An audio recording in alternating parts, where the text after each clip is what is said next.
నమస్కారం, truth news కి స్వాగతం. హెడ్లైన్ చూద్దాం.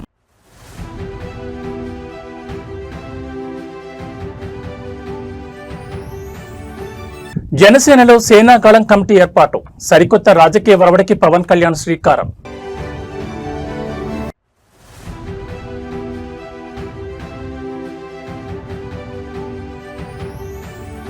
రైతు డిస్కం అన్నదాతల పాలిట మరణ శాసనం, కాంగ్రెస్ ప్రభుత్వంపై హరీష్ రావు నిప్పులు.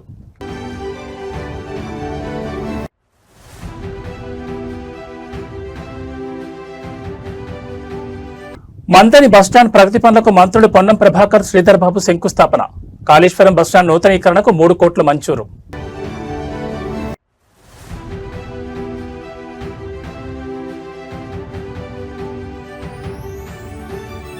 తిరుపతిలో ఒక్కసారిగా మారిన వాతావరణం, పిడుగుల మాతతో విరుచుకుపడిన కుండపోత వర్షం. ఇక వివరాలు చూస్తే, ఆంధ్రప్రదేశ్ పారిశ్రామిక రంగంలో కూటమి ప్రభుత్వం సరికొత్త చరిత్రను లిఖిస్తోంది. పెట్టుబడుల ఆకర్షణలోనే కాదు, పరిశ్రమల స్థాపనలోనూ స్పీడ్ ఆఫ్ డూయింగ్ బిజినెస్ అంటే ఏంటో అంతర్జాతీయ దిగ్గజాలకు ప్రాక్టికల్ గా చూపిస్తోంది. తిరుపతి జిల్లాలోని ప్రముఖ ఇండస్ట్రియల్ హబ్ శ్రీ సిటీలో గత ఏడాది అంటే 2025 మే నెలలో శంకుస్థాపన చేసుకున్న గ్లోబల్ ఎలక్ట్రానిక్స్ దిగ్గజం LG ఎలక్ట్రానిక్స్ సంస్థ త్వరలోనే తన పూర్తిస్థాయి వాణిజ్య ఉత్పత్తిని ప్రారంభించేందుకు సిద్ధమైంది. ఆంధ్రప్రదేశ్ ను ఎలక్ట్రానిక్స్ మ్యానుఫ్యాక్చరింగ్ హబ్ గా మార్చాలనే లక్ష్యంతో ప్రభుత్వం అడుగులు వేస్తోంది. ఇందులో భాగంగానే 2025 మే నెలలో శ్రీ సిటీలో LG ఎలక్ట్రానిక్స్ ప్లాంట్ కు శంకుస్థాపన జరిగింది. సాధారణంగా ఇలాంటి భారీ ప్లాంట్లు ఉత్పత్తి దశకు రావడానికి సంవత్సరాల సమయం పడుతుంది. కానీ కూటమి ప్రభుత్వం అధికారంలోకి వచ్చిన వెంటనే తీసుకొచ్చిన సింగిల్ విండో విధానం, సత్వర అనుమతులు, మౌలిక వసతుల కల్పన వల్ల ఏడుపు గడ్డల వేగంతో పనులు పూర్తయ్యాయి. ప్రభుత్వం కేవలం మాటలకే పరిమితం కాకుండా క్షేత్రస్థాయిలో పరిశ్రమలకు అండగా నిలవడంతో LG యాజమాన్యం కూడా అత్యంత వేగంగా ప్లాంట్ నిర్మాణాన్ని పూర్తి చేసి త్వరలోనే పూర్తిస్థాయి ఉత్పత్తిని ప్రారంభించబోతోంది. ఈ మెగా ప్రాజెక్ట్ ఇంత వేగంగా సాకారం కావడంలో IT, ఎలక్ట్రానిక్స్ మరియు పరిశ్రమల శాఖ మంత్రి నారా లోకేష్ పర్యవేక్షణ అత్యంత కీలక పాత్ర పోషించింది. ఎప్పటికప్పుడు LG ఉన్నతాధికారులతో సమీక్షలు జరుపుతూ వారికి కావలసిన అన్ని రకాల పరిపాలనాపరమైన సహకారాన్ని లోకేష్ స్వయంగా అందించారు. LG ఎలక్ట్రానిక్స్ ప్లాంట్ పూర్తి స్థాయిలో అందుబాటులోకి రావడం ద్వారా తిరుపతి, చిత్తూరు, నెల్లూరు జిల్లాలతో పాటు రాయలసీమ ప్రాంతానికి చెందిన వేలాది మంది స్థానిక యువతకు పారిశ్రామిక రంగంలో అత్యుత్తమ ఉద్యోగ ఉపాధి అవకాశాలు లభించబోతున్నాయి. ప్రభుత్వాల చిత్తశుద్ధి, పాలకుల విజన్ తోడైతే పరిశ్రమలు ఎంత వేగంగా వస్తాయనడానికి LG ఎలక్ట్రానిక్స్ ప్లాంటే ఒక సజీవ సాక్ష్యం. స్పీడ్ ఆఫ్ డూయింగ్ బిజినెస్ నినాదంతో ఏపీ మున్ముందు మరిన్ని పెట్టుబడులను ఆకర్షించడం ఖాయంగా కనిపిస్తోంది.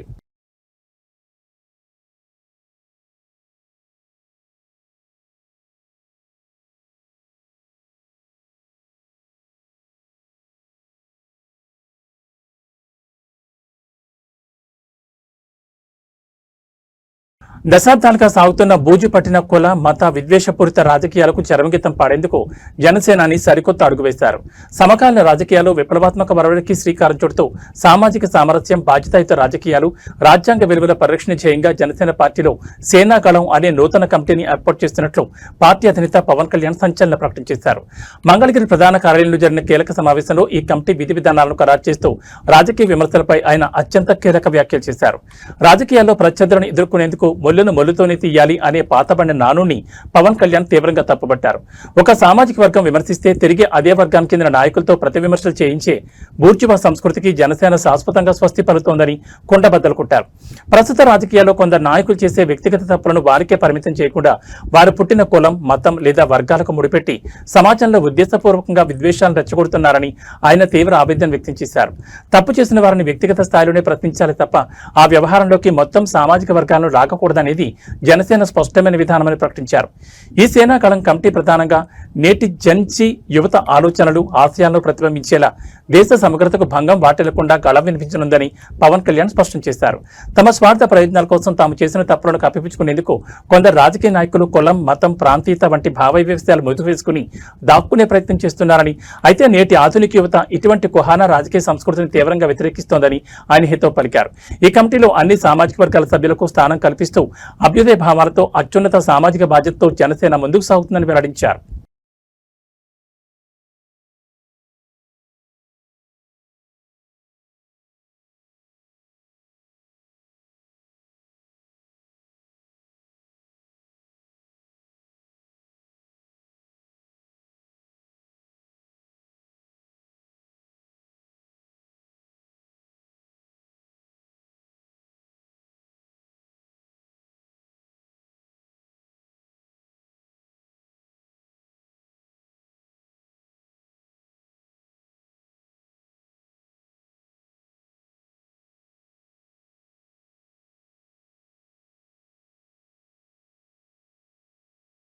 ఆధ్యాత్మికత ఉట్టిపడేలా తెలంగాణలోని ప్రముఖ త్రివేణి సంగమ పుణ్యక్షేత్రం కాళేశ్వరం ఇవాళ భక్తజన సందోహంగా మారింది. గత సంవత్సరం ముఖ్యమంత్రి చేతుల మీదుగా అత్యంత వైభవంగా ప్రారంభమైన పవిత్ర సరస్వతి నదీ పుష్కరాల ఉత్సవాలు ఈసారి జరుగుతున్న అంచె పుష్కరాలతో ముగింపు దశకు చేరుకున్నాయి. ఈ పవిత్రమైన అంచె పుష్కరాల ముగింపు వేడుకల కార్యక్రమానికి రాష్ట్ర గవర్నర్ ముఖ్య అతిథిగా విచ్చేశారు. స్థానిక ఎమ్మెల్యే మరియు రాష్ట్ర మంత్రి దుద్దెళ్ల శ్రీధరబాబు సమర్థవంతమైన నాయకత్వంలో ఈ పుష్కర వేడుకలు ఎంతో ఘనంగా క్రమశిక్షణతో నిర్వహించబడుతున్నాయి. సరస్వతి అంచె పుష్కరాల సందర్భంగా ఈ పుణ్యక్షేత్రానికి తెలుగు రాష్ట్రాలతో పాటు దేశం నలుమూలల నుంచి లక్షలాది మంది భక్తులు తరలివచ్చి అత్యంత భక్తి శ్రద్ధలతో పవిత్ర పుణ్యస్నానాలను ఆచరిస్తున్నారు. పుణ్యనదిలో మునకలేసి పుణ్యాన్ని ముట్టగట్టుకోవడంతో పాటు తమ కుటుంబాల భవిష్యత్ బాగుండాలని, అందరికీ శుభం కలగాలని భక్తులు స్వామివారిని ప్రార్థిస్తున్నారు. ముఖ్యంగా ఈ వేడుకల సందర్భంగా తెలంగాణ రాష్ట్రంతో పాటు దేశమంతటా సకాలంలో సమృద్ధిగా వర్షాలు కురవాలని, తద్వారా దేశ రైతాంగం సస్యశ్యామలంగా వర్ధిల్లాలని, ప్రజలందరూ ఆయురారోగ్యాలతో సుఖ సంతోషాలతో వర్ధిల్లాలని పండితులు, భక్తులు ప్రత్యేక పూజలు నిర్వహించారు. ఈ వేడుకల్లో భాగంగా ఇటీవలే కాశీ విశ్వేశ్వర క్షేత్రానికి చెందిన వేద పండితులు ఇక్కడ లోక కళ్యాణం కోసం సమర్పించిన పవిత్రమైన దివ్యహారతిని భక్తులు కనులారా వీక్షించి తరించారు. ఇక్కడి గురువుగారు మరియు వేద పండితులు నిర్వహిస్తున్న ప్రతి కార్యక్రమం కేవలం లోక కళ్యాణార్థం మరియు విశ్వశాంతి కోసమేనని స్పష్టం చేశారు. ఆధ్యాత్మికంగా కాశీ క్షేత్రంలోని విశ్వేశ్వరునికి ఇక్కడి కాళేశ్వర ముక్తేశ్వర స్వామి సన్నిధికి ఎంతో అద్భుతమైన అంతర్గత పోలికలున్నాయని పండితులు చెబుతున్నారు. అందుకే ఇది ఒక అత్యంత విశిష్టమైన క్షేత్రంగా ప్రసిద్ధి కాంచింది. ఈ సరస్వతి అంచె పుష్కరాల్లో పాల్గొని స్వామివారిని దర్శించుకున్న ప్రతి ఒక్క భక్తునికి మరియు ప్రజలందరికీ సర్వశుభాలు కలగాలని భగవంతుని ప్రార్థిస్తున్నట్లు ఆలయ వర్గాలు తెలిపాయి.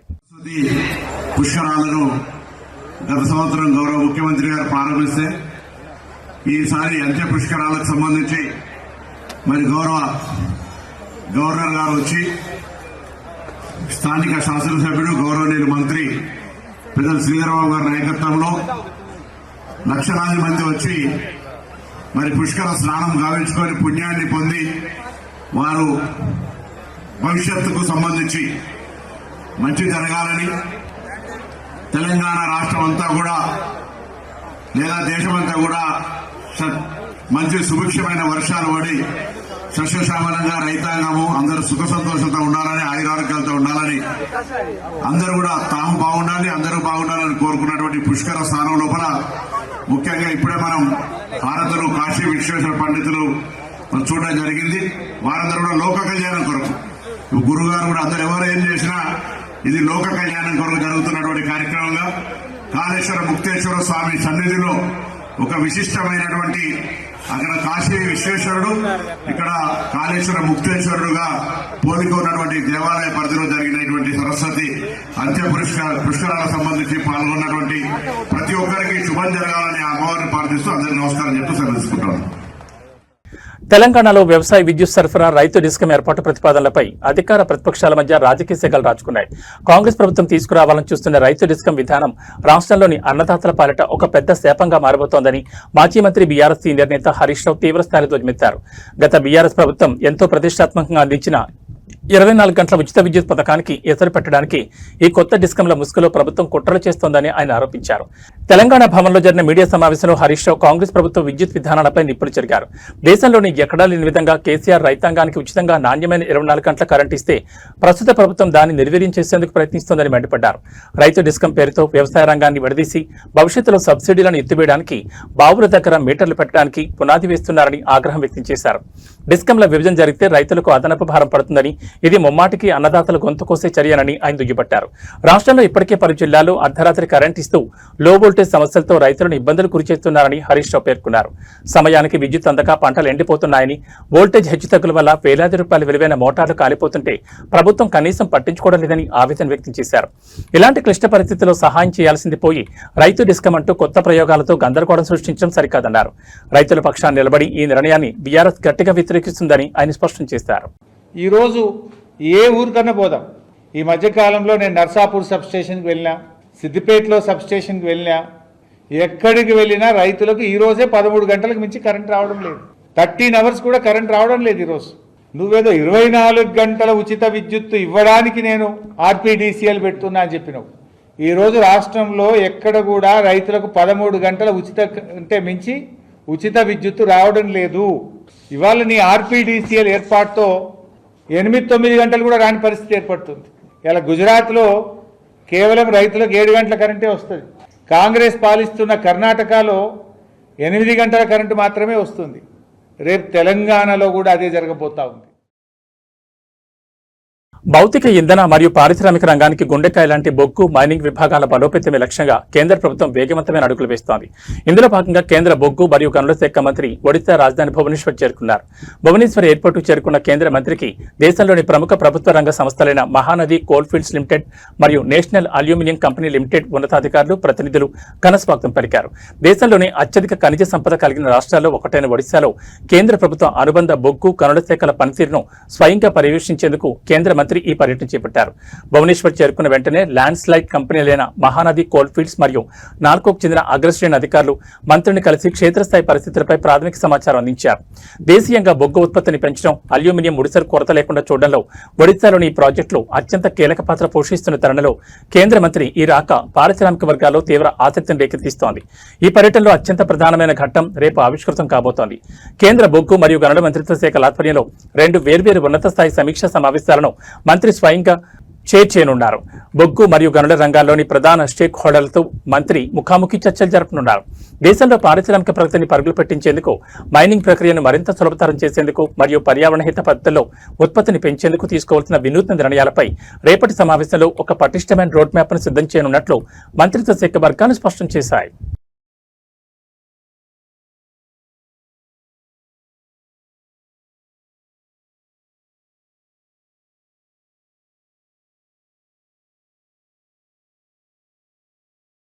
ఆధ్యాత్మిక నగరం తిరుపతిలో వాతావరణం ఒక్కసారిగా మారిపోయింది. తీవ్రమైన ఎండలతో అల్లాడుతున్న నగర ప్రజలకు, తిరుమల శ్రీవారి భక్తులకు వాతావరణం భారీ ఉపశమనం కలిగించినప్పటికీ ఒక్కసారిగా విరిచిపడిన గాలివాన నగరంలో బీభత్సం సృష్టిస్తోంది. తిరుపతి నగర వ్యాప్తంగా ఉరుములు, మెరుపులు, భారీ ఈదురుగాలతో కూడిన నల్లటి మబ్బులు కమ్ముకుని కుండపోత వర్షం కురుస్తోంది. మధ్యాహ్నం వరకు తీవ్రమైన పగటి ఉష్ణోగ్రతలతో ఉక్కపోతగా ఉన్న తిరుపతి నగరంలో సాయంత్రానికి వాతావరణం పూర్తిగా చల్లబడింది. ఆకాశంలో దట్టమైన మేఘాలు కమ్ముకుని చూస్తుండగానే పిడుగుల మొత్తలతో కూడిన భారీ వర్షం ప్రారంభమైంది. గంటకు 30 నుంచి 40 కిలోమీటర్ల వేగంతో వీస్తున్న ఈదురుగాలుల కారణంగా నగరంలోని పలు ప్రాంతాల్లో చెట్ల కొమ్మలు విరిగిపడ్డాయి. ఫ్లెక్సీలు, హోర్డింగ్లు గాలికి ఎగిరిపోయాయి. ఆకస్మిక వానతో రహదారిపై వెళ్తున్న వాహనదారులు, ముఖ్యంగా ద్విచక్ర వాహనదారులు తీవ్ర ఇబ్బందులు పడుతున్నారు. నగరంలో ముందస్తు జాగ్రత్తగా పలు ఏరియాలో విద్యుత్ సరఫరాను అధికారులు నిలిపివేశారు. ఈ భారీ వర్షం కారణంగా తిరుమల యాత్రికులు తీవ్ర ఇబ్బందులు ఎదుర్కొంటున్నారు. అలిపిరి నడకదారి, శ్రీవారి మెట్ల మార్గాల్లో వెళ్తున్న భక్తులు ఒక్కసారిగా కురిసిన వర్షానికి తలదాచుకునేందుకు షెడ్ల వైపు పరుగులు తీశారు. తిరుమల కొండపై కూడా మేఘాలు దట్టంగా కమ్ముకోవడంతో ఘాట్ రోడ్లో ప్రయాణించే వాహనదారులు అత్యంత అప్రమత్తంగా ఉండాలని అధికారులు సూచిస్తున్నారు. మంచు, వర్షం కారణంగా రోడ్లు జారుడుగా మారే ప్రమాదం ఉండడంతో వాహనాల వేగాన్ని తగ్గించి హెడ్ లైట్లు ఆన్ చేసుకుని ప్రయాణించాలని ట్రాఫిక్ పోలీసులు హెచ్చరికలు జారీ చేశారు.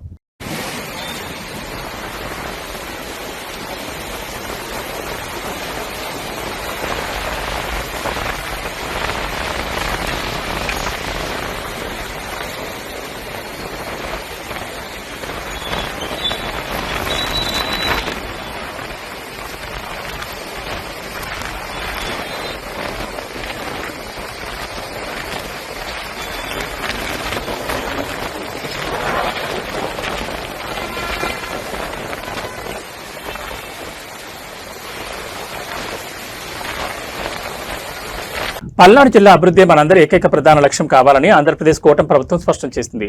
ప్రభుత్వం మరియు పార్టీ కార్యక్రమాల్లో పల్నాడు జిల్లా ఎల్లప్పుడూ ఉత్తమ పనితీరుతో రాష్ట్రంలోని మెరుగైన స్థానంలో నిలిచేలా సరికొత్త కార్యాచరణను సిద్ధం చేసింది. సీనియర్ నాయకులు సత్తెనపల్లి ఎమ్మెల్యే కన్నా లక్ష్మీనారాయణ నివాసంలో ఆదివారం రాత్రి పల్నాడు జిల్లా ప్రగతిపై ఒక ఉన్నత స్థాయి సమీక్ష సమావేశం జరిగింది. జిల్లా ఇన్ఛార్జ్ మంత్రి గొట్టిపాటి రవికుమార్, నరసరావుపేట ఎంపీ లావు శ్రీకృష్ణదేవరాయలతో పాటు జిల్లా పరిధిలోని కూటమి ఎమ్మెల్యేలు ఈ భేటీలో పాల్గొని పల్నాడు ఫ్యూచర్ ప్లాన్పై సుదీర్ఘంగా చర్చించారు. గతంలో తీవ్ర నిర్లక్ష్యానికి గురైన పల్నాడు జిల్లాను కూటమి ప్రభుత్వంలో అభివృద్ధి, సంక్షేమ రంగాల్లో అగ్రస్థానంలో నిలపాలని దృఢ సంకల్పాన్ని నేతలు వ్యక్తపరిచారు. ఈ సందర్భంగా ఇన్ఛార్జ్ మంత్రి గొట్టిపాటి రవికుమార్ మాట్లాడుతూ జిల్లాలో ప్రభుత్వ పథకాలు, మౌలిక వసతుల కల్పన వంటి కార్యక్రమాలు క్షేత్రస్థాయిలోకి వేగంగా వెళ్లాలని అధికారులకు, ప్రజాప్రతినిధులకు దిశానిర్దేశం చేశారు. జిల్లా ప్రగతి గ్రాఫ్ రాష్ట్రంలోనే టాప్ లో ఉండాలని, అందుకోసం కూటమి నేతలంతా సమన్వయంతో ముందుకు సాగాలని పిలుపునిచ్చారు. ఈ కీలక సమావేశంలో ప్రధానంగా జిల్లా అభివృద్ధికి సంబంధించిన ప్రతిష్టాత్మక సర్ విధానాల అమలుపై నేతలు రోడ్ మ్యాప్ ను ఖరారు చేశారు. పట్టణ, గ్రామీణ ప్రాంతాల సమతుల్య అభివృద్ధి దీని ముఖ్య ఉద్దేశం. అదే సమయంలో కూటమి ప్రభుత్వంపై ఉద్దేశపూర్వకంగా విపక్ష వైసీపీ చేస్తున్న దుష్ప్రచారాన్ని, అబద్ధపు ఆరోపణలను క్షేత్రస్థాయిలో సమర్థవంతంగా తిప్పికొట్టాలని నేతలు నిర్ణయించారు. ప్రభుత్వం చేస్తున్న మంచి పనులను, రాబోయే ప్రాజెక్టులను సోషల్ మీడియా మరియు ప్రజాక్షేత్రం ద్వారా ప్రజల్లోకి బలంగా తీసుకెళ్లాలని ఎంపీ లావు శ్రీకృష్ణదేవరాయలు, ఎమ్మెల్యే కన్నా లక్ష్మీనారాయణ సహా పలువురు ఎమ్మెల్యేలు ఈ సందర్భంగా స్పష్టం చేశారు.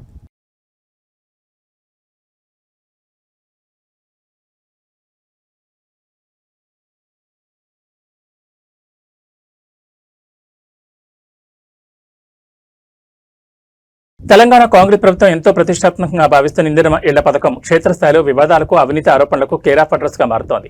అర్హులైన పేదలకు సొంతింటి కలను నిజం చేయాల్సిన ఈ పథకంలో స్థానిక కాంగ్రెస్ నేతలు లంచాల వేట మొదలుపెట్టారనే సంచలన నిజం సూర్యాపేట జిల్లాలో వెలుగుచూసింది. ఇందిరమ్మ ఇళ్లు మంజూరు కావాలంటే ఏకంగా ₹1,00,000 లంచం ఇవ్వాలంటూ కాంగ్రెస్ నాయకులు అధికార బలంతో పేదలను వేధిస్తున్న ఉదంతం ఇప్పుడు రాష్ట్ర వ్యాప్తంగా కలకలం రేపుతోంది. తాము చెప్పిన వారికి ఇళ్లు వస్తాయంటూ వారు బహిరంగంగానే బెదిరింపులకు దిగుతున్నట్లు ఆరోపణలు వినిపిస్తున్నాయి. సూర్యాపేట జిల్లా నడిగూడి మండలం రత్నవరం గ్రామానికి చెందిన సుకన్య అనే పేద మహిళకు ప్రభుత్వం నుంచి ఇందిరమ్మ ఇళ్లు మంజూరు అవ్వాల్సింది.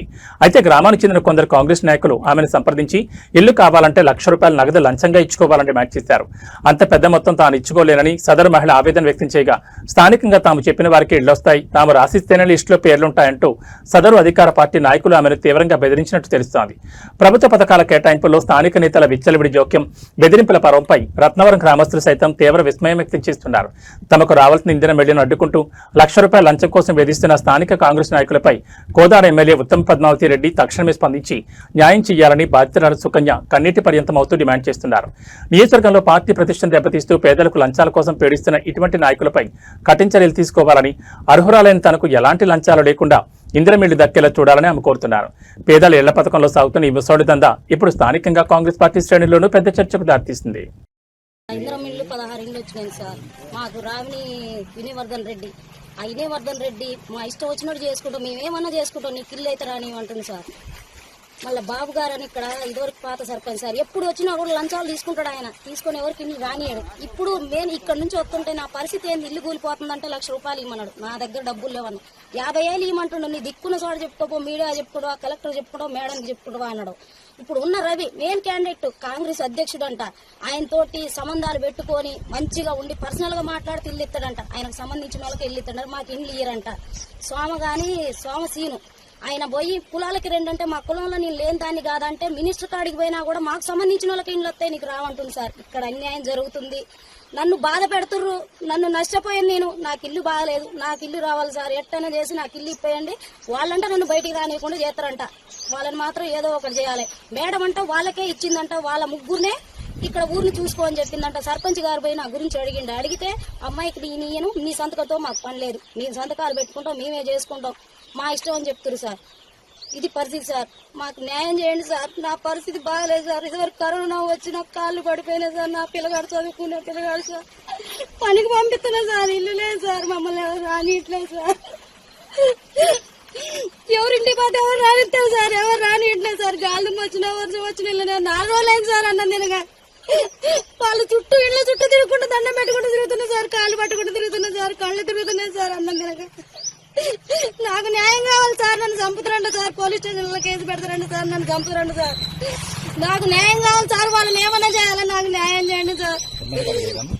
పోలే సార్, ఎమ్మెల్యే కాడికి పోయినా, మేడం కాడికి పోయినా, ఆడికి పోయినా మా కాడికి రావాల్సిందే, మేము చూసుకుంటాం అంటారు సార్.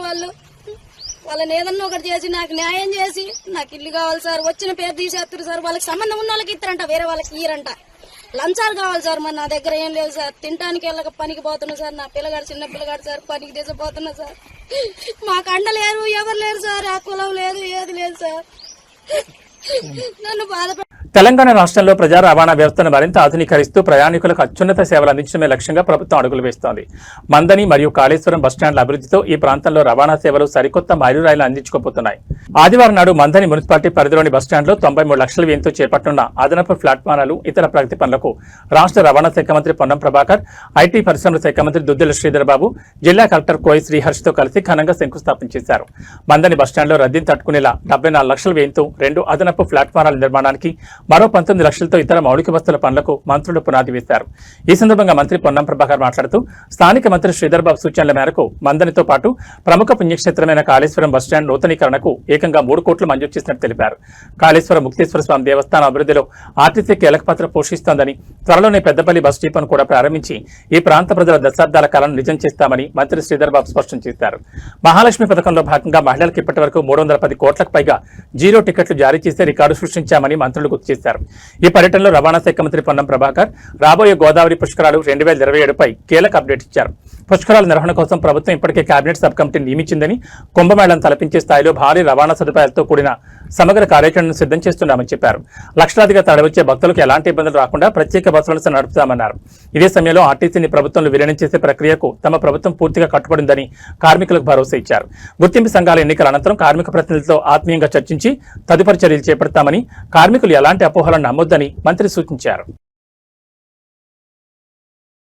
పచ్చడి ప్రియులకు బులియన్ మార్కెట్ నుంచి వరుసగా శుభవార్తలు అందుతున్నాయి. నిన్నటి భారీ పతనం తర్వాత హైదరాబాద్ బులియన్ మార్కెట్లో ఇవాళ కూడా బంగారం ధరలు మరింతగా దిగొచ్చాయి. అంతర్జాతీయ మార్కెట్లలో కదలికలు మరియు స్థానిక డిమాండ్ తగ్గడంతో ఇవాళ అటు 24 క్యారెట్ల మేలిమి బంగారం, ఇటు ఆభరణాల తయారీకి వాడే 22 క్యారెట్ల పచ్చడి ధరలు ఒక్కసారిగా కిందికి పతనమయ్యాయి. పెళ్లిళ్ల సీజన్ నడుస్తున్న తరుణంలో ఈ ఆకస్మిక ధరల తగ్గుదల వినియోగదారులకు పెద్ద ఊరటనిస్తోంది. హైదరాబాద్ బులియన్ మార్కెట్ తాజా రికార్డుల ప్రకారం ఇవాళ ఉదయం నుంచే పచ్చడి ధరల్లో ఒడిదుడుకులు కనిపించాయి. పెట్టుబడిదారులు ఎక్కువగా చూసి 24 క్యారెట్ల 10 గ్రాముల మేలిమి బంగారం ధర ఇవాళ ఏకంగా 820 రూపాయల పతనమై ప్రస్తుతం 1,56,226 వద్ద కొనసాగుతోంది.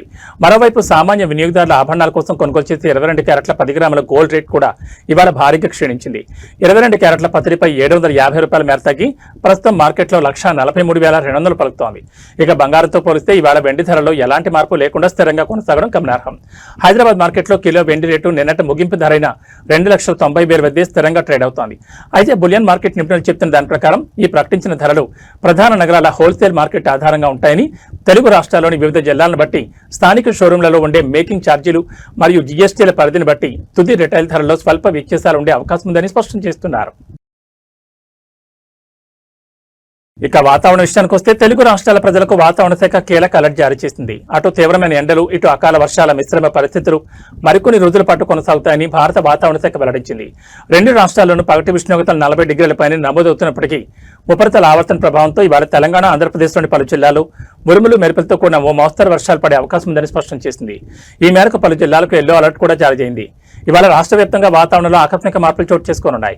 ముఖ్యంగా ఉత్తర మరియు దక్షిణ తెలంగాణ జిల్లాలైన ఆదిలాబాద్, నిర్మల్, మంచిర్యాల్, నిజామాబాద్, జగిత్యాల, రాజన్న సిరిసిల్ల, మెదక్, కామారెడ్డి, వనపర్తి మరియు జోగులాంబ గద్వాల జిల్లాలో ఉరుములు, ఎదురుగాలతో కూడిన మోస్తరు వర్షాలు కురిసే ఛాన్స్ ఉందని ఐఎండీ తెలిపింది. వీటితోడు రాజధాని గ్రేటర్ హైదరాబాద్ పరిధిలోనూ సాయంత్రానికి ఆకాశం పూర్తిగా మేఘావృతమై నగరంలోని పలు ప్రాంతాల్లో భారీ ముసురుతో కూడిన వర్షాలు పడతాయని హెచ్చరించింది. గాలి వేగం ఎక్కువగా ఉండే ప్రమాదం ఉన్నందున ప్రజలు చెట్ల కింద, హోర్డింగ్ల కింద నిలబడొద్దని అధికారులు సూచించారు. ఏపీలోని రాయలసీమ ప్రాంతంపై ఈ అకాల వర్షాల ప్రభావం ఎక్కువగా ఉండబోతోంది. ప్రధానంగా అనంతపురం, శ్రీ సత్యసాయి, వైఎస్ఆర్ కడప, అన్నమయ్య మరియు చిత్తూరు జిల్లాలో ఇవాళ వర్షాలు కురిసే అవకాశం ఉందని వాతావరణ కేంద్రం పేర్కొంది. గత కొన్ని రోజులుగా భానుడి బగబగలతో రికార్డు స్థాయి ఉష్ణోగ్రతలతో అలడిపోతున్న రాయలసీమ వాసులకు ఈ ఆకస్మిక వానలు తీవ్రమైన ఉక్కపోత నుంచి పెద్ద ఉపశమనాన్ని ఇవ్వనున్నాయి. అయితే వర్షం పడే సమయంలో పిడుగులు పడే ప్రమాదం ఉన్నందున తోటల్లో, పొలాల్లో ఉండే రైతులు, పశువుల కాపర్లు సురక్షితమైన కట్టడాల కింద ఆశ్రయం పొందాలని ఏపీ విపత్తుల నిర్వహణ సంస్థ హెచ్చరిస్తోంది.